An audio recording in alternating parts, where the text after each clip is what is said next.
en position de chute. Un autre exemple, tu savais que cette personne n'était pas celle que Dieu voulait pour toi. Tu as étouffé la voix du Saint-Esprit. Tu as quand même poursuivi la relation. Et aujourd'hui, tu souffres dans ce mariage. Ce n'est pas une épreuve divine, c'est une conséquence de ta désobéissance. Mais si tu n'es ni dans la tentation, ni dans la désobéissance, alors il se peut que ce soit une épreuve que Dieu permet pour te former. Si tu te retrouves dans les deux premiers cas, l'attitude à avoir est différente. Commence d'abord par demander pardon à Dieu. Reconnais ton péché.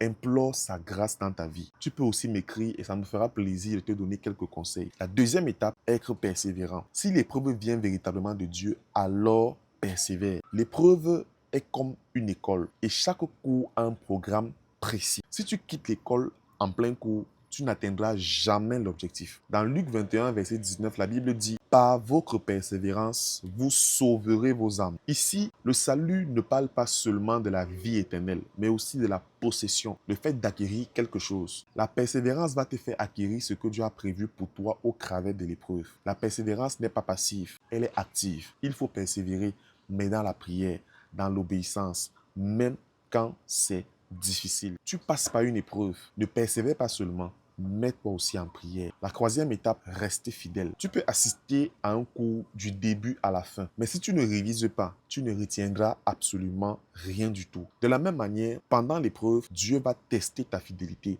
Tu as peut-être souvent dit, Seigneur, je ne t'abandonnerai jamais. Alors Dieu permet qu'on te persécute, qu'on t'oublie, qu'on te critique pour voir si tu tiendras ferme. Souviens-toi d'Abraham, Dieu l'aimait, mais il a quand même testé son amour en lui demandant de sacrifier Isaac, son fils unique. Dieu teste ta fidélité comme un père teste la maturité de son enfant. Regarde la fidélité de Dieu. Dieu continue à te donner le souffle de vie, même quand tu pèches. Dieu t'a aimé même quand tu n'étais pas aimable. Alors maintenant, c'est ton tour. Reste fidèle. Dans les prochaines vidéos, je vais te parler de 8 types d'épreuves de fidélité que Dieu utilise pour te faire passer à un autre niveau. Car oui, dans le monde spirituel, il y a des classes. Un jour, Dieu a voulu faire vivre une expérience au prophète Ézéchiel en l'amenant dans un torrent. Dieu n'a pas amené le prophète Ézéchiel directement au milieu du torrent. Il l'a amené progressivement, en commençant par les pieds, puis les genoux et ensuite par les reins. Dieu ne va pas te confier directement des millions à gérer s'il n'a pas testé ta fidélité à gérer quelques milliers. Et comme pour le prophète Ézéchiel, Dieu ne te plonge pas directement au fond du torrent.